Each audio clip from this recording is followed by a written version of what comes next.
Imagjino të zgjohesh në një shtëpi që e ke ndërtuar gjatë gjithë jetës dhe para dritares tënde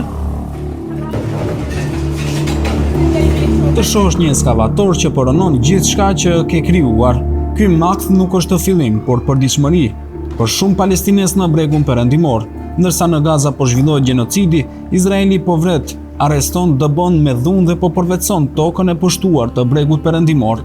Gjatë 2 viteve të fundit, Izraeli ka ndërmarrë një sër hapash për të vendosur kontroll të përhershëm mbi këtë territor, përfshirë masa që më parë ishin parë si tepër të ndjeshme.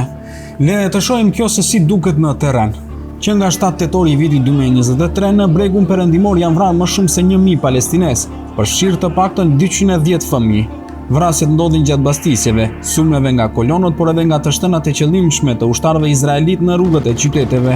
Janë arrestuar pothuajse 18.000 persona, shumë prej të cilëve janë fëmijë. OKB-ja ka regjistruar më shumë se 3.000 sulme nga kolonët izraelit, prej të cilëve 306 me të plagosur dhe mbi 2.400 me dëme materiale. Janë zhvendosur 558 familje, rreth 3.050 persona, përfshirë 1.529 fëmijë, kryesisht nga komunitetet beduine dhe baritore. Antropologu izraelit dhe drejtuesi i Komitetit Izraelit kundër rrëzimit të shtëpive Jeff Halper në maj dha një intervistë për TRT Ballkan. Ja çfarë tha ai kur u pyet se si sillen izraelitët gjatë rënimit të shtëpive në bregun perëndimor. They sit in their jeeps or on the bulldozers, eating a sandwich, talking to each other. When it comes time to demolish, the driver says, okay, he puts his sandwich down, drives the bulldozer into the house, destroys the house, and they're all talking. Dhuna e kolonëve shpesh e mbështetur nga ushtria nuk mbaron me kaq. Ajo përfshin edhe vrasjen e bagëtive, shkatrimin e bimësisë dhe burimeve të ujit. Vetëm pranë Ramallahut janë shkatruar 3.000 pemë ulliri, burimi kryesor i të ardhurave për banorët lokal.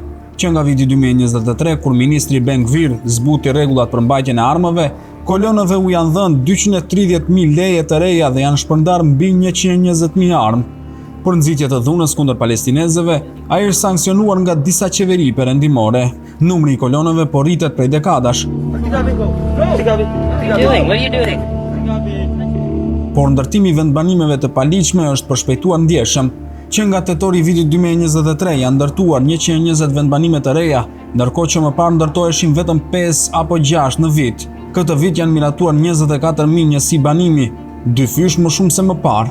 Pas 30 vite shtyrie, Izraeli ka rifilluar projektin E1, zhvillimin e 3.000 hektarëve tokë që do të lidh Jerusalemin me vendbanimin Ma'ale Adumim, duke prerë në dysh bregun perëndimor, duke izoluar qytetet palestineze dhe varrosur përfundimisht idenë e 2 shteteve.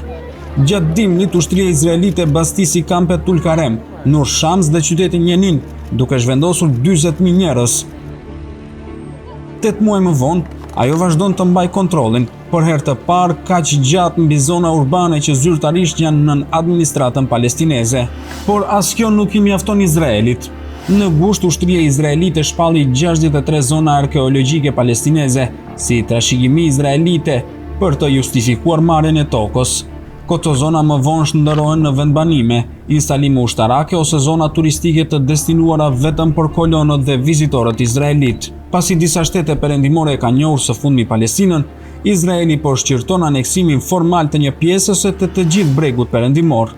Donald Trump ka deklaruar se nuk do të lejojë aneksimin e bregut perëndimor. Aneksimin e mundshëm e kanë dënuar edhe BE-ja dhe vendet arabe, por mbetet pyetja: a do të injorojë Netanyahu të gjitha dënimet dhe sërish të nisë aneksimin? 2 vite pas fillimit të gjenocidit në Gaza, bregu perëndimor mbetet simbol i rezistencës, por edhe i pasigurisë për një popull që kërkon drejtësi dhe paqe.